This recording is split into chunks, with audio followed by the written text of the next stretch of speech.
Hello everybody, and welcome back to Kevin Plays Magic the Gathering Duels of the Planeswalkers 2012 Challenges. And today, desperate times calls for desperate measures. Let's go ahead and get started on this medium challenge. We have one more medium challenge after this. Then we get into some hard challenges. This one's actually a little bit more difficult than yesterday's, or the last one that was the last one in the playlist. It may or may not have been yesterday's, depending on when you watch these. Anyway, Soren has 5 life, we have 3. We have to, with our own units, now a threat, we have to hatch a plan and defeat Soren. Before we start, I want to stop time.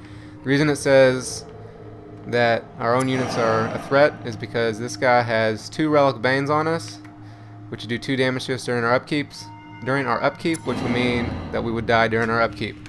So the first thing we need to do is use our Quicksilver Amulet play our duplicant and get rid of to exile him and allow us to get rid of those enchantments.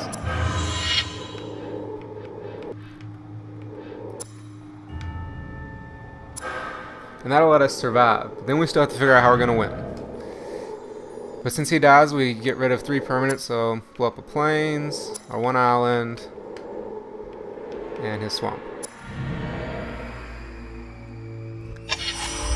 Alright, now it's our turn. Now, as you see, we have a Precursor Golem, which comes into play. It makes itself 2 other golems. And when it becomes a target of spell or ability, you have to copy that. Instant or sorcery spell. And we have an instant here that strengthens and draws a card. Now, the shrinking isn't really relevant. What's relevant is that we draw a card. But we don't have enough mana to actually play this out and do everything we need to do. I'm just telling you that ahead of time. You wouldn't know that, I guess, without trial and error, but I know that, so we're going to actually put it into play with the Quicksilver Amulet. Because that 1 mana makes a difference. So there's our copies. And now we're going to play our Fleeting Distraction on a Golem, but it'll let us draw 3 cards. So it copies it 3 times, and then we get to draw. Now the first card we got here is an artifact that we can use for mana, which is relevant. We got a land, and then we had an artifact that lets us gain life, which we don't really care about. And an artifact that tap a creature, and we have Show and Tell, which lets us put artifact, creature, or enchantment, or land from hand onto the battlefield. Now this is relevant because this costs 3, and this costs 4, and we have 6 lands. But first of all, let's go ahead and get some more lands in play. Play our Sapphire. And then put an island. So now we have a total of 8. Now if we used this, if we just played it and then paid the 1, that would take 5, and then we'd have 3 more mana. And I'll let you know that we're going to want to activate this guy's second ability to get rid of a permanent. Because if you look over here, I never actually showed you what they have on their side. He has a Lich's Tomb, where they don't lose the game for having 0 life or less. Whenever they lose life, they sacrifice a permanent for each 1 life lost. He has enough permanents where he can keep all his guys in play. And he has an Acroma Angel of Wrath, which is flying, first strike, vigilance, trample, haste, protection from black, and from red. But doesn't have protection from artifacts, so that's important. Then he has a Midnight that he can block with. So we can't just attack with our 2 guys because he has the Midnight to block. So we couldn't do enough damage to get rid of the permanents.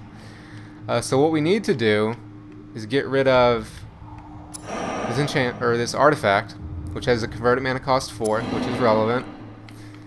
And to do that, we're going to do damage and then pay the 4 to get rid of it. But we have to do the damage first, and since he has a flying blocker, we have to use our Icy Manipulator to get rid of it. But since we only have 8 lands, we have to actually use the Show and Tell to put the Icy Manipulator into play. And he doesn't have any cards in hand, so we don't have to worry about what he has. Now we're going to use our 1 mana. Let's go ahead and use the Mock Sapphire to do it. Well, I'll get extra to do it on its own, but we're going to pay our 1 to tap his creature. So now we can get in there and attack. And he is at 5 life, and that's how big our creature is. So we're going to attack for 5 damage.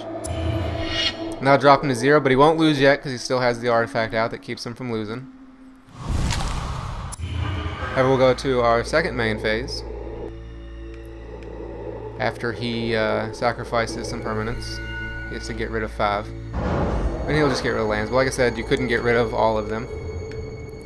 So now we're going to activate our ability where we destroy each non-land permanent with converted mana cost X, whose controller was dealt combat damage by Steel Hellkite this turn. We can only do it once each turn. So we're going to, that's why we had to do damage first.